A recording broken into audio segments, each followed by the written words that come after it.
What's up, friends? Welcome to Conversations from the Grove. And I don't want to alarm you, but I am not Sean Cox. My name is Aaron Long, and I'm the social media coordinator for the Grove Theater. And the reason I'm sitting in the host chair today is because there's no one better to tell us about the 2025 season and all things related to the Grove Theater than its co founder and artistic director, Sean Cox. Sean, welcome to your show. Thank you so much for having me. It's very nice to be here. Thank you for coming on your own show. Um, My pleasure. so, So you are a co-founder, artistic director, and performer for the Grove.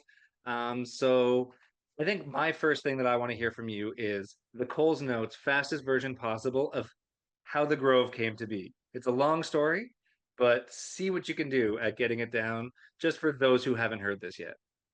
Sure. Wow, let's see. Okay.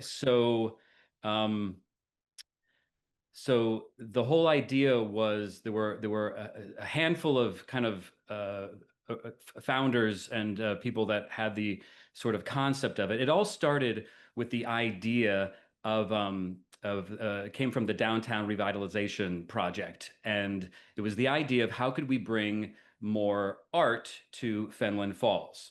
And this idea was presented, or this question was presented by Lynn Manning, and my wife Chrissy and I were running a theater company in Southern California, and we were coming up and spending, vacations and holidays with family up in Fenland Falls.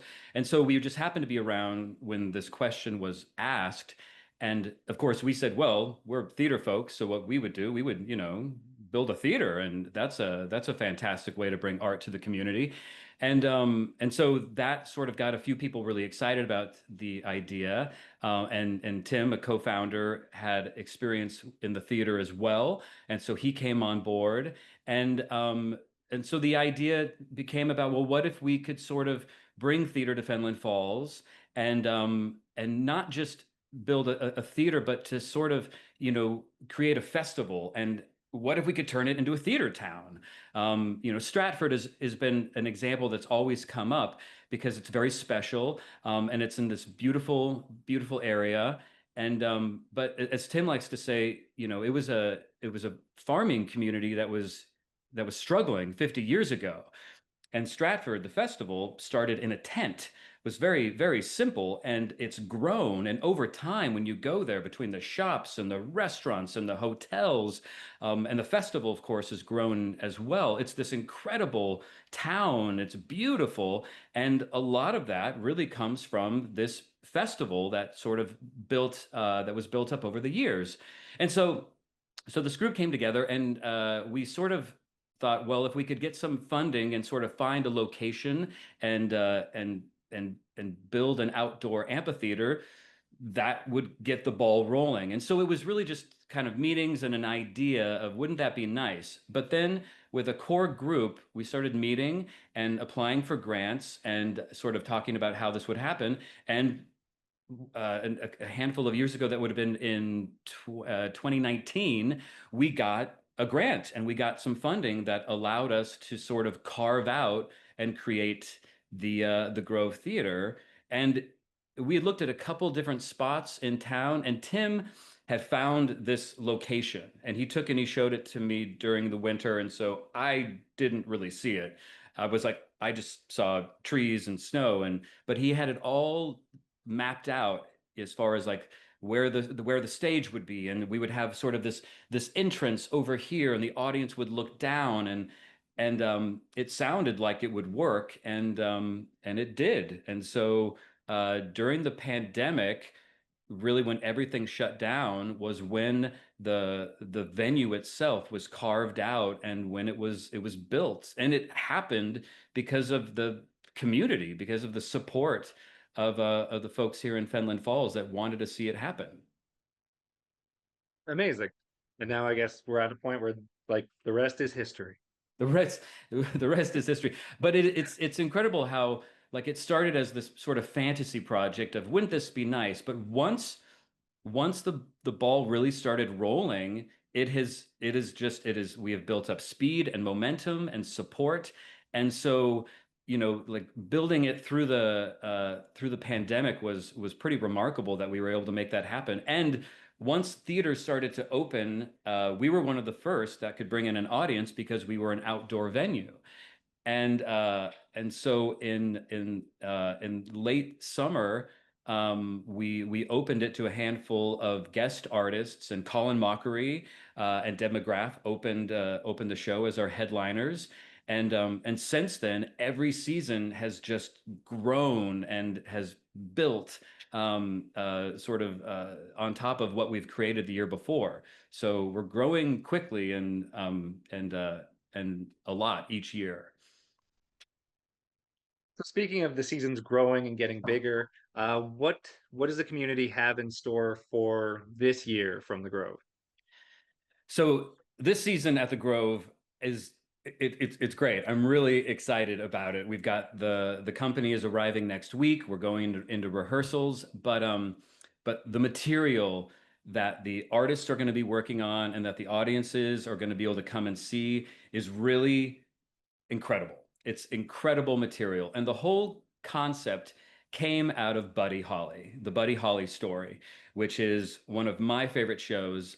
We did it with our company beforehand, and it was always something that we knew would be a great fit for the Grove audience and also for the venue.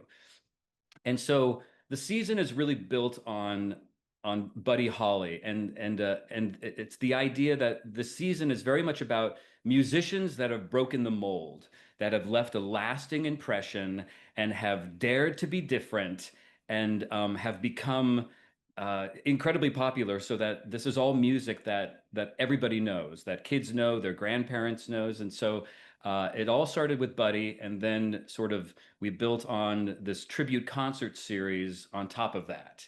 So we've got the Canadian music legends, which is just full of these incredible Canadian artists from Neil Young and Joni Mitchell, Bare Naked Ladies, The Tragically Hip, Paul Anka to Shania Twain. I mean, to Neil Young. It's an incredible list of music, and it was hard to narrow it down because there's so many to choose from. But it was easy to kind of pick sort of those groundbreaking artists, from that list. And then we have the Beatles tribute show, and I mean, I'm a diehard Beatles fan. I think a lot of people are, and they, as I think music fans and musicians, consider them sort of the tip top because they broke the mold. They created so much and inspired so many, and have sort of set the tone for what can be accomplished. And so you've got that. And then the third is the best of Broadway, and the best of Broadway it's the same idea. It's those writers and composers that sort of changed everything, right? So we do sort of earlier golden age of Broadway with with Rogers and Hammerstein, and you build on to Sondheim and Lin-Manuel Miranda. It's all those writers that really that dared to be different. And so the whole season is filled with like this iconic, fantastic music, from the rock music from Buddy Holly to Canadian legends to the Beatles to Broadway. It's all like recognizable, fantastic music that has kind of lived from generation to generation. So this popped into my head while you were talking about the Beatles show. When you chatted with Alex, he said it was really hard to narrow down songs and to figure out from that huge catalog of hits Right. that everyone knows and loves to figure out which songs to get into the show. So, what song in the show was your can't miss it? It has to be in there. You're not dropping this song. Oh wow. That's a great question, right? Because it's like as a Beatles fan, there's not a bad song in the bunch. Like from the earlier stuff, "Love Me Do," all the way to the end, literally with Abbey Road. It's all fantastic. And God, was there one? I think yesterday. I think the just how beautiful it is and how popular it is and how it's just such an incredible song. It's definitely the song that is the most covered of all the Beatles songs. I mean, everybody's done a version of it, and so we I think that was an easy one to sort of make sure we had in the mix. But because I mean the idea of doing the Beatles really came because of Buddy Holly. I mean, it's interesting. Buddy Holly sort of inspired not just the Beatles, but also our tribute show. Um, and the Beatles were named the Beatles because Buddy Holly's band was called the Crickets. And so John Lennon sort of the riff on that was with the Beatles. But we were originally doing a different tribute show and had really sort of talked about the season and what we were doing and the company. And because we realized, well, we've got this incredible rock band that's going to be performing the music of Buddy Holly, it would probably be a good idea to do another rock show instead of a different type of music so that we could really show off this rock band. And so it was after we had decided to do Buddy, it was the idea, well, let's do a let's do the Beatles because this would be the time to do it because we've got some incredible musicians. And so doing a song like Helter Skelter or Paperback Writer, all of a sudden you're like, oh, we've got this full-fledged band. We can do these big songs. We can do with a little help from my friends and Hello Goodbye. And we can, as well as like the more simple like a Let It Be or Yesterday. That'll be probably more, with one or two instruments and scaled down. We can do those big rock numbers as well. Awesome. Um, So if we jump over to the tribute to Canadian artists, um, there's a lot of patriotism happening in Canada right now. And really, this show was in motion before that patriotism really started rising. Has that changed the approach at all? Or did you kind of know when you started, this is what we want to do, and this is how we're going to do it? Oh, that's a great question. No, it hasn't. It was like the idea came very early was like, we were talking about artists. It's like picking the tribute shows is challenging because you want to pick, folks that are recognizable. You want a great collection of music to choose from, right? And there are those musicians out there that you're like, oh my, it's like Neil Diamond. It's like, oh my, you look at the list of music that Neil Diamond wrote, you forget, how much he's contributed to popular music. It's pretty incredible. But as we were going through the list, all these Canadian artists kept popping up, and then it was the idea of like, well, what if we just had a big party and celebrated like Canadian musicians, and because there's so many to choose from, and even like Neil Young who wrote a song like Ohio, which was a major song during Vietnam and the protest movement. It actually came from him, this young man from Canada that wrote this incredibly moving rock and roll song that really, I think started to, change some people's minds and have them look at things differently. And so we were looking at these musicians that were very not just talented, but like powerful writers.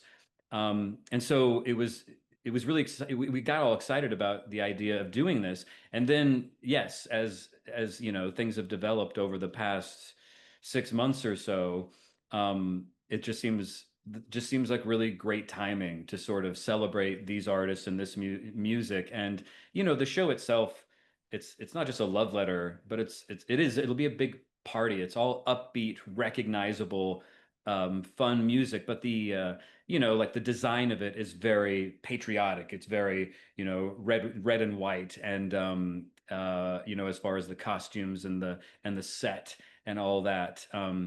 I think the one thing that we did add on top of that was, there's a little bit. I think we've got "O Canada" in there, which might not have been in there originally, might have ended up regardless, but certainly was put in later in the process. So it definitely seems like it was a show that was meant to be and meant to happen this year. For sure. So jump ahead in your mind for a second to the opening of this show, which is Canada Day, Yeah. appropriately enough, the opening of the entire season, the opening of a tribute to Canadian legends. What song on that list are you most looking forward to seeing on that stage with the audience when the party's really going? Oh, oh, there's a lot. There's a lot. There's a lot. Um, oof. It's interesting because when we were putting the show together, originally it was just a song list. And you can only do so many. And so you have like 20 or so songs. And then Jen Harding, who is co-creating and co-directing the show with me, who has a lot of experience with these type of shows, the idea came up of it's like, well, we could do, instead of just doing full songs, we could do sections. We could do a folk section and do snippets of songs. And so that we're not doing an entire song, but we're doing a minute and a half of a song, a verse, a chorus, and another verse, so that we can actually have more music in the show. And so the show's actually been broken up into these sections, right? Like, we've got sort of a folk section, we've got a Bryan Adams section, we've got we've got a Neil Young and a Bare Naked Ladies section. So I think the Neil Young section I'm really excited about. It's going to be towards the end of the show. Um, the songs that we've picked to be in that, I think, kind of they cover his sort of his versatile music, the versatile quality of his music, like so the slow, beautiful stuff, but then also the rockin', loud anthem music as well. So I would say the Neil Young section, although before that we have a Great Big Sea section, which should have a lot of movement, a lot of energy, and full company and some choreography as well. So I don't know, between the Neil Young section and the Great B and the Great C section, I think those should be pretty fantastic. Yeah, I think Great Big Sea is a great inclusion to have in there because I think people, I know I myself, when prepping some stuff for the social media, was looking at Great Big Sea songs. I'm like, oh yeah, that song. Oh yeah, that song. Oh yeah. And like you kind of, it's one of those bands where they've been around for a long time and they've had all these songs, but you kind of forget about some of them. So Yeah. I mean, now I'm definitely looking forward to to seeing how that section goes.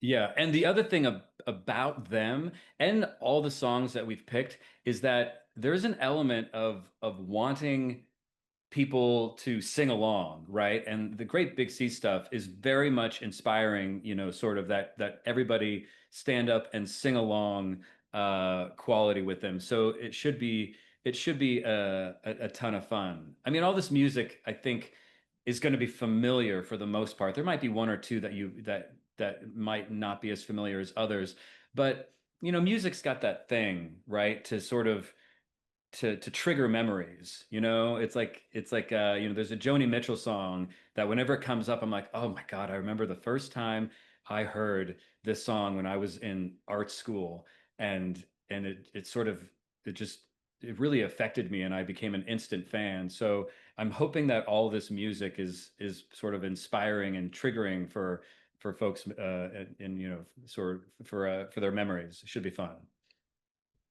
So, like you mentioned, art school there. So clearly, well, I don't want to assume, but you're a theater kid. I mean, you Theater don't kid. get to where you are in your life and career if you weren't. How much of that, how much of your past as a theater person and performer and director has influenced what's going to go into the best of Broadway? And are Oh. there songs in there that are literally you thinking about like the first time you did that and now looking back how you can do it differently? Yes, definitely. I mean, there are some favorites. I mean, that's the thing about I think a lot of these tributes and picking the music is that you've got to pick music that you think that will be fun to perform for the artists, that will be fun and engaging for the audience to listen to. But it also has to be music that you want to spend months and months, focusing on and working on the arrangements and working on the cutting and then staging and in the rehearsal room. So it's got to be music that you want to spend, a little about a year with. And so it certainly has to be music that you love and you want to spend that time with. And Broadway, there were definitely a handful of songs that I've loved over the years that I'm like, oh, it's just it's perfect. It's iconic. It's a fun show. Like an example of that would be Trouble from The Music Man.